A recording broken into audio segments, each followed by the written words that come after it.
안녕하세요. 박강사입니다.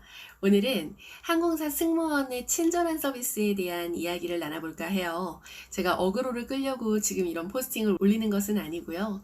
서비스 기업이나 혹은 기관으로부터 CS 교육, 고객 서비스 교육을 의뢰받으면 가끔 황당한 요구를 하는 교육 담당자님들 때문에 당황을 하는 경우가 있어요. 교육 전에 윗분들하고 티타임을 종종 갖게 되는데요. 티타임을 할 때 강사 프로필을 보면서 이야기를 많이 나눠요. 이럴 때 가장 많이 나오는 주제가 제가 대한항공 객실 승무원으로 근무를 했었던 이력 때문에 그런 건지 항공기 승무원처럼 친절한 서비스를 할 수 있게 교육해 주세요 라고 요청을 하세요.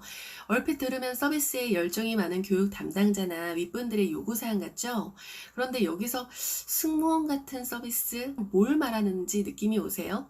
특히 국내 항공사 승무원 서비스를 마치 친절 서비스의 표본처럼 생각하시는 분들이 많더라고요.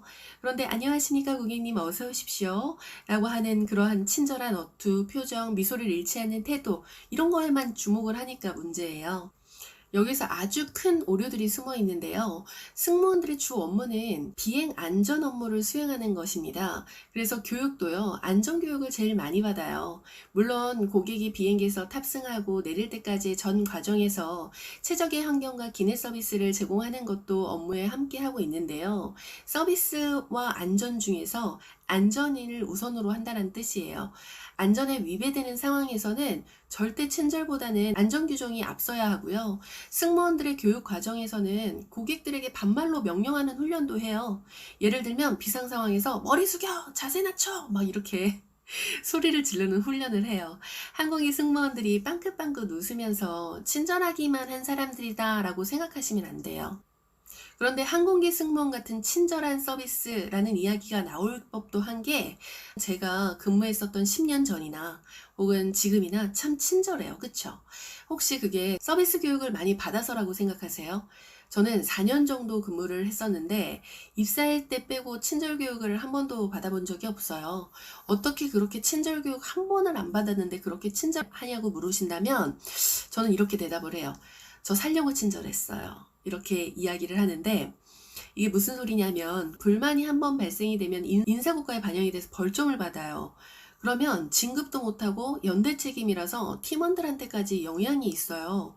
잘못하면 폐를 끼치니까 이 불만 예방에 집중을 했어요. 그래서 저 같은 경우에는 눈에 쌍불을 켜고 서비스를 했어요.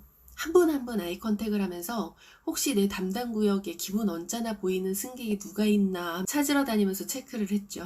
저 살려고요. 그렇다고 고객이 불만을 제기했다고 모든 승무원들이 벌점을 받는 건 또 아니에요. 불만이 예견되는 상황이나 혹은 VOC, 불만을 받은 상황에서 나의 정당한 응대나 그때의 상황을 리포트로 작성을 하면 보호를 받을 수도 있어요. 물론 그 중에서는 기억을 못하거나 해서 억울하게 고가에 반영이 되고 이 불이익을 받는 경우도 있었죠. 그래서 승무원들은 최대한 불만을 예방하기 위해서 최고의 집중을 해요. 이렇게나 힘든데 왜 다니냐고요? 승무원이 되면 기업에서는 복리후생, 임금 등 적절한 보상을 제공하거든요.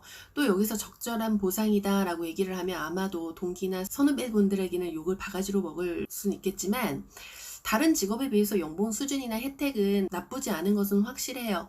저도 퇴사하고 나서 더 체감을 했거든요. 다른 직업보다 업무의 강도가 높다지만 다른 직업을 해보니까 힘든 건 매한가지더라고요.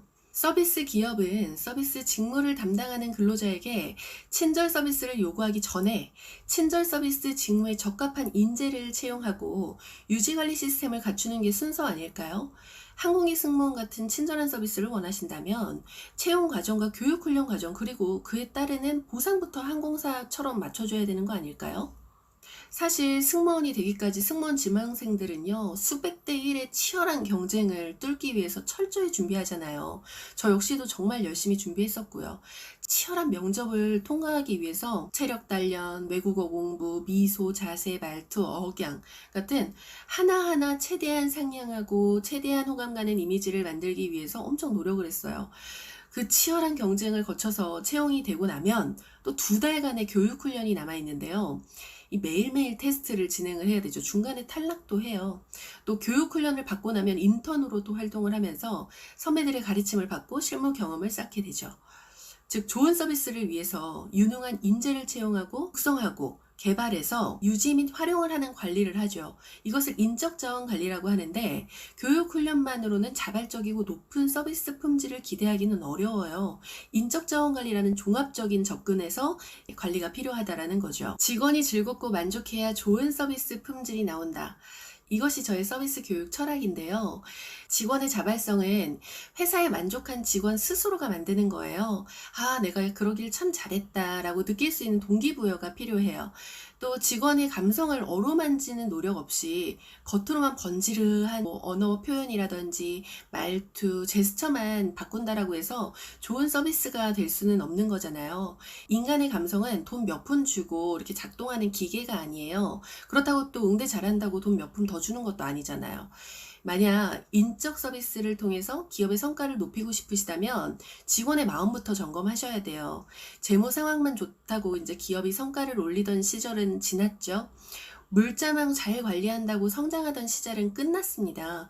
재무와 물자를 포함해서 인적 자원까지 이제 전 영역을 걸쳐서 상호 유기적으로 관리를 했을 때 시너지가 창출이 되고 원하는 성과를 달성할 수 있게 되죠. 즉, 내 직원들에게 고객 서비스를 잘할 수 있는 환경을 조성해 주세요.